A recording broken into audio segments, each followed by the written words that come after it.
बिस्मिल्लाहिर्रहमानिर्रहीम। आज का जो हमारा टॉपिक है ये है चेंज इन रेशो के ऊपर एग्जाम्पल को सॉल्व करना। पिछली वीडियो आपने देख ली होगी, आपको उसमें ये बताया गया था कि इसके क्या पॉइंट्स हैं, किस तरीके से हमने चेंज इन रेशो जो है उसको डील करना होता है, मतलब उसको जनरलाइज किस तरीके से हम करते हैं, और दूसरा उसके पीछे कुछ कॉन्सेप्ट क्या है, तो वो आपने ऑब्वियसली देख ली होनी। आइए हम इस एग्जाम्पल को समझते हैं और क्वेश्चन को सॉल्व करते हैं। क्वेश्चन मैं पढ़ रहा हूँ यहाँ से। दो पार्टनर्स हैं यहाँ पर, एक अली और एक बाबर। तो बात कर रहा है कि Ali and Babar have been carrying on the business, sharing profits and losses in the ratio of 3:1। कि अली और बाबर जो हैं वो बिज़नेस कैरी कर रहे हैं और उनकी जो profit and loss sharing ratio है वो 3:1 की है। ये उनकी रेशो है, मतलब जो अली है वो उसका पोर्शन ये है और जबकि बाबर जो है उसका पोर्शन ये है। तो आपको पता है कि जैसे हम चले मैं आपको बात बताता हूँ, पहले एग्जाम्पल इसको पढ़ लेते हैं पूरा। It is agreed that with the effect from 1st January 2019 Babar is to have 2/5 share in future profits. कि 1 जनवरी 2019 को उन्होंने कैरी कब किया है नहीं पता, लेकिन उसने ये कहा है कि 1 जनवरी 2019 को बाबर जो है उसको अब शेयर मिलेगा 2/5। जो आपको पता है कि जो नीचे होता है वो टोटल होता है और ऊपर उसका अपना शेयर होता है, यानी 5 अगर टोटल है, यानी टोटल अगर शेयर 5 है तो उस 5 में से 2 हिस्से जो हैं वो बाबर को जाएंगे फ्यूचर प्रॉफिट्स में। यानी इस डेट के बाद जो प्रॉफिट होगा वो बाबर को इस रेशो से मिलेगा, ना कि इस रेशो के मुताबिक। यहाँ पे अगर देखा जाए तो वो बात बता देता हूँ जो पहले स्टार्ट में मैंने कही कि यहाँ पे उसका बाबर का शेयर क्या बनता है, लिया क्या बनता है कि हम इन दोनों का सम कर लेते हैं, यानी 3 और 1 को ऐड करेंगे तो कितना आ जाएगा 4। तो इसका मतलब है कि अली का शेयर था 3/4, यानी 3/4, जबकि बाबर का शेयर था 1/4। तो पहले बाबर को मिल रहा था 1/4, यानी अगर टोटल शेयर 4 था तो 4 में से एक हिस्सा मिल रहा था बाबर को, लेकिन अब टोटल शेयर 5 है तो उस 5 में से 2 मिलेगा बाबर को। तो यहाँ पे बाबर की रेशो उसने दे दी है नई वाली, और अब फ्यूचर में वो इस रेशो से प्रॉफिट्स अपने लेगा। और वो फ्यूचर प्रॉफिट इस रेशो के मुताबिक शेयर होंगे। Such goodwill to be valued on the basis of 2 years purchase of average of the past 3 years profit. अब ये लाइन आपको पता है, अगर आपने सीक्वेंस में वीडियोस को देखा है तो आपको ऑब्वियसली पता होगा कि हमने एवरेज प्रॉफिट मेथड से गुडविल को कैसे इवेलुएट करते हैं और उसमें 2 years परचेज का क्या मीनिंग है। पहले वीडियोस हम इसके ऊपर बना चुके हैं, आपने अगर देखी हैं तो इस लाइन का समझ आ गया होगा कि वो कहते हैं कि जो गुडविल है, आपको पता है कि जब भी चेंज इन रेशो होती है तो गुडविल हमें एवेलुएट करनी होती है। सही, तो हम गुडविल एवेलुएट करेंगे क्योंकि गुडविल गिवन नहीं है। तो वो कहता है कि गुडविल आप एवेलुएट करेंगे on the basis of 2 years purchase, यानी 2 साल की परचेज के ऊपर गुडविल को एवेलुएट करना है। और 2 years परचेज का यहाँ पे क्या मीनिंग है ये हम पहले बात कर चुके हैं कि इसका मतलब क्या होता है। तो of average of the past 3 years profit, जबकि 3 साल जो प्रीवियस प्रॉफिट्स हैं वो गिवन है यहाँ पर। The profits for the year 2016, 2017 and the 2018 वर 13,000, 18,000, 14,000। मतलब उस जो 3 साल के प्रॉफिट्स हैं वो उसने तीनों यहाँ पे दे रखे हैं। Make the necessary journal entries. अब आपको क्या करना है कि इसमें नेसेसरी जर्नल एंट्रीज जो हैं वो उसको यहाँ पे पास करनी है। आइए हम इसको स्टार्ट कर लेते हैं। तो ये प्रॉफिट्स उसने दे रखे हैं, हम प्रॉफिट्स की एवरेज निकालेंगे क्योंकि उसने एवरेज प्रॉफिट मेथड से गुडविल को एवेलुएट करने का कहा है। तो उसमें क्या करते हैं, हम तीनों को ऐड करके 3 पे डिवाइड करेंगे, एवरेज प्रॉफिट आ जाएगा। जितने ईयर की परचेज होती है उसे हम मल्टीप्लाई कर देंगे तो हमारे पास आ जाएगी गुडविल। और जैसा कि आपने प्रीवियस वीडियो, इससे पहले वाली वीडियो आपने देखी होगी तो उसके अंदर आपको बताया गया था कि गुडविल का कुछ प्रोपोर्शन होता है जो गेनिंग पार्टनर सेक्रीफाइसिंग पार्टनर को देता है। और उन्होंने बताया कहते तो 2 एंट्रीज हम नॉर्मली पास करते हैं, लेकिन आने वाले जो क्वेश्चंस हम सॉल्व करेंगे उसमें हम 1 एंट्री पास करेंगे। वो 2 एंट्री पास करने के पीछे भी मैंने रीज़न बताई थी, वो भी आपको मालूम होगी। आइए हम इसका सोल्यूशन देख लेते हैं और साथ साथ चीज़ों को हम अंडरस्टैंड करते चले जाएंगे। आइए तो यहाँ बात करता है जी वैल्यू ऑफ गुडविल। सबसे पहले हमने गुडविल की वैल्यू निकाल लेनी है। तो you know that how we have to calculate the average profit. Total number of the profits that you have to add, and you have to divide on the number of the values. So 3 profits are there: 13,000, 18,000, 14,000. 13,000 plus 18,000 plus 14,000. So 3 values are there. You have to divide on number 3. तो हम इनका total करके अगर हम total कर लीजिए 13,000 और 18,000 कितना बन जाएगा 31, और ये 4 ऐड किया तो 35 और ये ऐड किया तो 45, तो 45 बन जाएगा टोटल। और 3 पे जब डिवाइड करेंगे तो 3 1 ज़ा 3, 3 15 ज़ा 45, सो 15,000। तो एवरेज प्रॉफिट आ जाएगा 15,000। अब एवरेज प्रॉफिट निकल आया तो गुडविल कैसे निकालते हैं, जितने ईयर्स की परचेज के ऊपर उसको लेना होता है उससे मल्टीप्लाई कर देते हैं। तो goodwill at 2 years purchase is equal to the average profit multiply year purchase, वो 2 हैं तो 15,000 से मल्टीप्लाई किया तो टोटल जो 30,000 रुपीज़ आ रही है, this is the value of the goodwill. अब ये हमारे पास total value of the goodwill आ गई है यहाँ पे। अब इसका प्रोपोर्शन गेनिंग पार्टनर सेक्रीफाइसिंग को देता है, और वो उसकी हमें ऑब्वियसली जब चेंज इन रेशो होती है, यानी उसकी पहले रेशो कुछ और चल रही थी एक पार्टनर की और दूसरे की, जब उसमें नेक्स्ट उसकी चेंज हो जाती है तो हमें उसमें गेनिंग और सेक्रीफाइस निकालना होता है। आप दोनों तरीके से कर सकते हो, मतलब कि आप गेनिंग रेशो भी निकाल सकते हो, आप सेक्रीफाइसिंग भी निकाल सकते हो। It totally depend upon you कि आप सेक्रीफाइसिंग रेशो निकालते हो या गेनिंग। नॉर्मली हम गेनिंग निकाल लेते हैं और उसके हिसाब से करिएगा, दोनों सेम आएंगी क्योंकि sacrificing ratio is equal to the gaining ratio. ये हमने पीछे भी एक लाइन आपको बताई थी एज अ कॉन्सेप्ट के तौर पर कि the sum of the gaining ratio is always equal to the sum of the sacrificing ratio. Gaining का सम सेक्रीफाइसिंग के इक्वल होता है। तो ये रहा यहाँ तक। तो आइए अब हम देख लेते हैं इसका नेक्स्ट। ओके जी, so gain of Babar is equal to, अब उसकी जो गेनिंग रेशो है वो 2/5 है, नहीं उसने बता रखी है ऊपर 2/5 है। तो आपको पता है कि हम गेन कैसे निकालते हैं, new ratio minus old ratio. तो न्यू रेशो कितनी है 2/5 और ओल्ड रेशो कितनी आएगी इसमें, उसका शेयर है 1 और टोटल सम इसका कितना है 4, तो 1/4, सो 1/4। ओके, सो 2/5 माइनस 1/4 यानी new ratio minus old ratio उसी पार्टनर की बाबर की। तो अब हम इसको यानी अगर हम दोनों वैल्यूज़ का प्रोडक्ट ले लेते हैं नीचे, जैसे एलसीएम लिया जाता है तो 5 4 ज़ा 20 तो 20 नीचे लिख दिया। अब इस वैल्यू को होना है डिवाइड इस पे और जो उसका रिजल्ट आएगा उसको इससे करना है मल्टीप्लाई। तो 5 4 ज़ा 20, 4 आया तो 4 मल्टीप्लाई होगा 2 से तो आ जाएगा 8। यानी किस तरह जैसे बेसिक्स हैं तो सम टाइम ये भी नहीं समझ लगती, तो मुझे कैलकुलेशन वो बिल्कुल ऐसे जैसे बच्चों को बताया जाता है ना, तो सम टाइम बताना पड़ता है। खैर, तो यानी 5 पे आप डिवाइड करोगे यहाँ पे 4 आ जाएगा, 4 को आप 2 से मल्टीप्लाई कर दोगे तो आ जाएगा 8 और माइनस एज इट इज़। और उसके बाद आप जब इस 20 को 4 पे डिवाइड करोगे तो आ जाएगा यानी 5, 4 5 ज़ा 20, तो जो 5 आएगा वो इस 1 से मल्टीप्लाई होगा तो 5 आ जाएगा। तो यानी 8 माइनस 5, तो 8 में से 5 माइनस करें तो आ जाएगा 3, नीचे 20 एज इट इज़। तो इसका मतलब है कि उसको जो गेन हो रहा है वो इस रेशो पे हो रहा है, यानी बाबर को जो गेन हो रहा है वो 3/20 ये गेन है उसका। ठीक है, अब इस प्रोपोर्शन में ये गुडविल जो है ये शेयर होनी है। तो अब उसका आंसर हम यही निकाल लेते हैं कि बी मस्ट पे, बी मतलब यहाँ पर एक्चुअल में बाबर है, बाबर मस्ट पे अली 30,000 का 320। ठीक है, तो इसको अगर हम कैलकुलेट करें 0 0 से कट गया तो ये कितना आ जाएगा 15, और उसको आप 3 से मल्टीप्लाई करोगे तो 4,500 ऑन अकाउंट ऑफ गुडविल ये आ जाएगी। इसका मतलब है कि बाबर जो है क्योंकि वो गेन कर रहा है और आपको पता है कि जो गेन करता है वो, यानी गेन का मतलब है कि उसको फ्यूचर प्रॉफिट में गेन होगा, तो इस गेन के बदले में उसे गुडविल का प्रोपोर्शन जो है सेक्रीफाइसिंग को देना है। तो वो कितना प्रोपोर्शन देगा अपने कैपिटल में से 4,500 वो गुडविल का प्रोपोर्शन जो है वो देगा अली को। ये बात समझ लगी।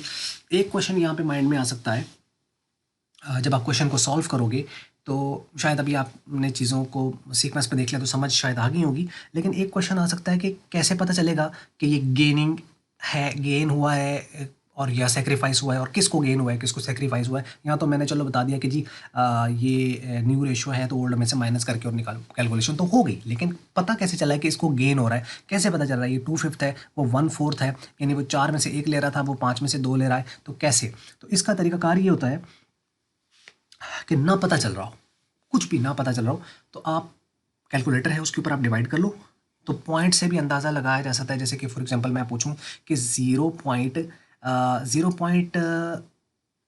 बड़ा होता है या 0.2 बड़ा होता है, तो आपका आंसर क्या होगा। चलिए इसका आप मुझे कमेंट्स बताइएगा कि 0.1 बड़ा होता है या 0.2 बड़ा होता है। एक चीज़ एक इस तरीके से आप चेक, अगर आपको ये पता है तो इस तरीके से आप उनको डिवाइड करके आप चेक कर सकते हो। दूसरा बेस्ट वे होता है कि अगर मैं आपको कहूँगा 20% ज़्यादा होता है या 30% ज़्यादा होता है, तो ऑब्वियसली आपको ये बहुत कॉमन है, बहुत सिंपल है, सबको पता है कि 30% यानी ज़्यादा है, 20% कम है, तो इसका मतलब हम परसेंटेज निकालें तो इसका क्या आ रहा है 1/4, ठीक है, यानी 1 ऊपर आ जाएगा और दोनों का सम कितना है 4, यानी 3 + 1 = 4, तो 1/4। तो 1/4 जो है उसको आप 100 से कर दो मल्टीप्लाई, तो उसकी एक परसेंटेज आ जाएगी। तो बनेगी कितनी 100, इसका ये देखिए, यानी 100 इसको आप डिवाइड कर लीजिए 4 पे, तो 25%। तो इसका मतलब है उसकी पहले उसको मिल रहे थे 25%, जबकि जो नई आ रही है वो है 2/5। तो जो है 2/5, या तो इस तरीके से अंदाज़ा लगाया जा सकता है, नहीं तो इसको भी 100 से आप कर दो मल्टीप्लाई, तो जब 100 से करेंगे मल्टीप्लाई तो ये आ रहा है 40, तो इसका मतलब 40%। मतलब यहाँ पे आ रहा था उसका 25%, यहाँ पे आ रहा है उसका 40%, तो इसका मतलब है ये ज़्यादा है, ठीक है, तो इसका मतलब है इसको गेन हो रहा है, इसको गेन हो रहा है।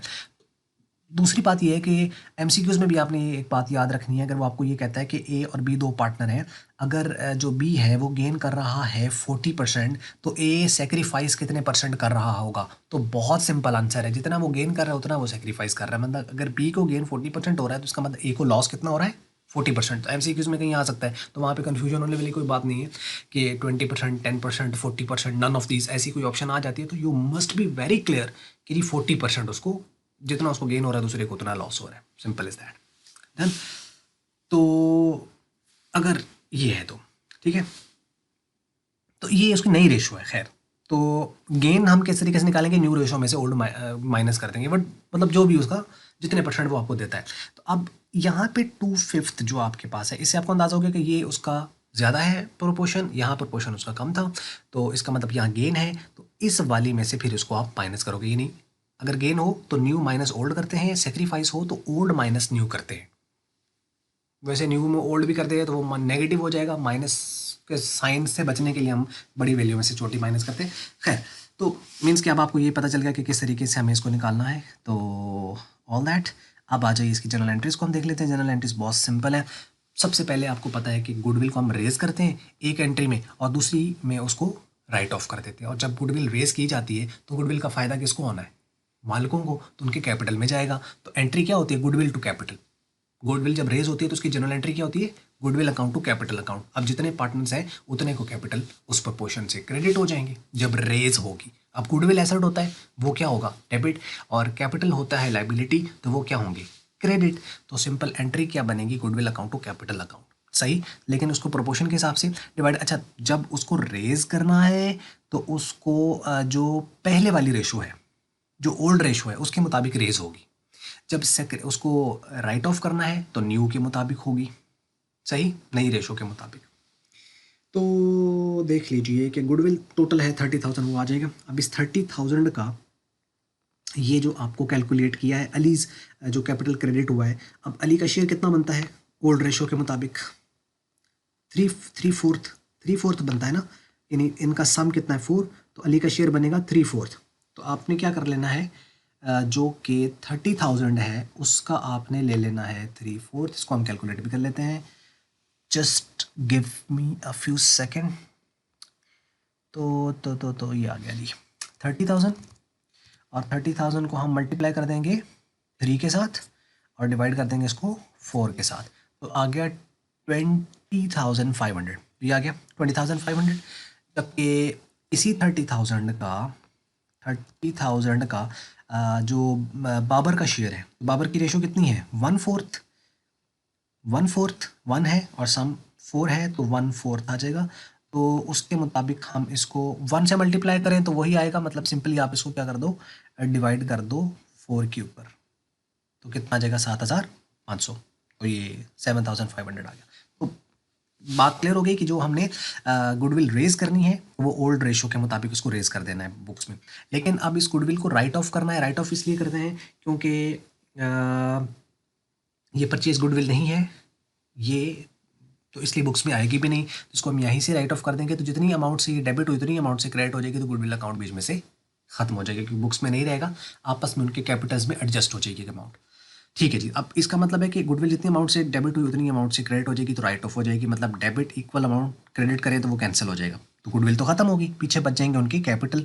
तो यहाँ अली का अकाउंट जो है वो यहाँ पे क्या हो रहा था, क्रेडिट, बाबर का अकाउंट क्या हो रहा था, क्रेडिट। तो अब ये दोनों अकाउंट क्या हो जाएंगे, डेबिट हो जाएंगे नई रेशो के मुताबिक।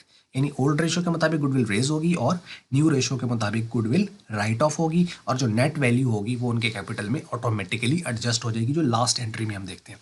तो अब नई रेशो उनकी क्या है, नई रेशो उसने ये देखिए दे रखी है यहाँ पर 2/5 है बाबर की, मतलब जो 5 है वो टोटल है। तो 5 में से 2 अगर बाबर का शेयर है तो 5 में से फिर बाकी कितने रह गए, 3। तो इसका मतलब 3/5 जो है वो अली का शेयर है, 3/5 Ali share and 2/5 is the Babar share.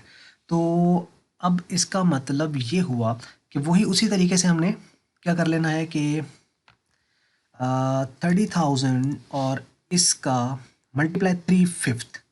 तो जब हम इसको करेंगे 3 से मल्टीप्लाई तो ये आ जाएगा, डिवाइड करेंगे जब इसको हम 5 पे तो ये आ जाएगा। तो इसका मतलब अली जो है उसका जो अकाउंट डेबिट होगा वो 18,000 से हो जाएगा, और 3/5 इसका है तो 2/5 बाबर का है। तो इसका मतलब है अगेन 30,000, इसको मल्टीप्लाई करेंगे 2 से और डिवाइड करेंगे इसको 5 से तो ये आ जाएगा 12,000, तो 12,000 यहाँ पे आ जाएगा।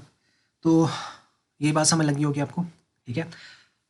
और क्या चीज़ रहेगी इसमें बताने वाली कि हाँ, दूसरी बात ये है कि अगर आप एक का शेयर निकालो, मतलब ये 30,000 है, एक का आपने निकाल लिया 18,000 है, तो आपको दूसरी मल्टीप्लाई करने की भी ज़रूरत नहीं है। इस 30,000 में से 18,000 निकाल दो तो ये पीछे 12,000 आ जाएगा।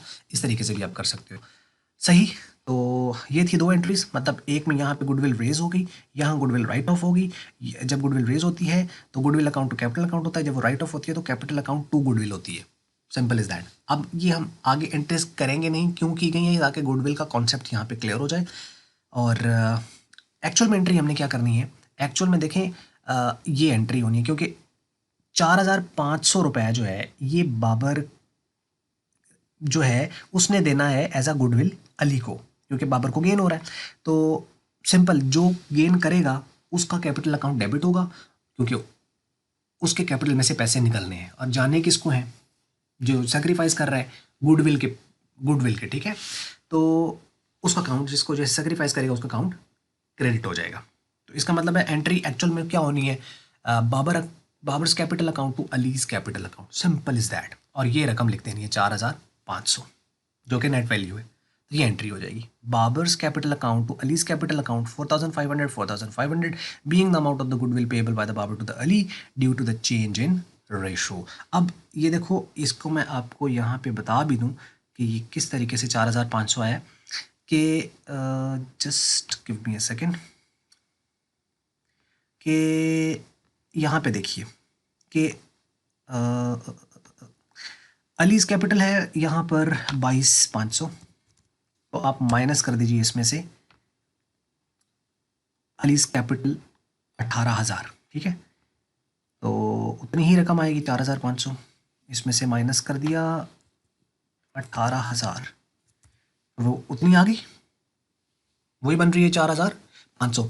तो ये कौन सा बैलेंस हुआ अली का, अली का क्रेडिट बैलेंस कितना था 22,500 और डेबिट कितना हुआ 18, तो इसका मतलब अली का क्रेडिट बैलेंस आ रहा है 4,500। तो अली का यानी अकाउंट क्रेडिट होना चाहिए नेट अमाउंट से, जो कि हमने ये अली का अकाउंट क्रेडिट कर दिया यहाँ पे, ये वही उसका नेट इफेक्ट आ गया। तो अब पिछली वीडियो अगर आपने इसे देखी है ना, तो उसको थोड़ा समझा है, तो ये बहुत आसानी से समझ आ रहे होंगे आपको। और अगर वो नहीं देखी है तो आप ये देखिए, उसको देखिए, फिर इसको सॉल्व कीजिए, तो आपको ये कॉन्सेप्ट चेंज इन रेशो वाला क्लियर हो जाएगा। और ये बहुत आगे यूज़ होना है जब हम admission and retirement and death वाला केस करेंगे पार्टनर का, तो उसमें ये यूज़ होगा। तो ऑब्वियसली हम इसको वहाँ पर भी अंडरस्टैंड करेंगे इंशाल्लाह। तो इसी तरीके से अगर आप यहाँ पे देखना चाहो तो यानी कि बाबर्स अकाउंट 12,000 है, 12,000 में से 7,500 निकाल दो तो यहाँ पे भी डिफरेंस 4,500 रुपये का आ रहा है, ठीक है। तो ऑल दैट, तो ये आपको समझ लग गई होगी। बाकी फिर भी अगर क्वेश्चन आपके माइंड में आ रहा है जो कि अनआंसर्ड रह गया है, तो उसको आप कमेंट्स में लिखिए, हम कोशिश करेंगे वहाँ पर आपको आंसर करने की। और बस वीडियो अगर आपको अच्छी लगी इसको आप लाइक कर लो, शेयर कर लो दूसरों के साथ। अगर आपको अच्छी नहीं लगी इसको आपका तो डिसलाइक, और वीडियो देखने का हमेशा की तरह बहुत बहुत शुक्रिया।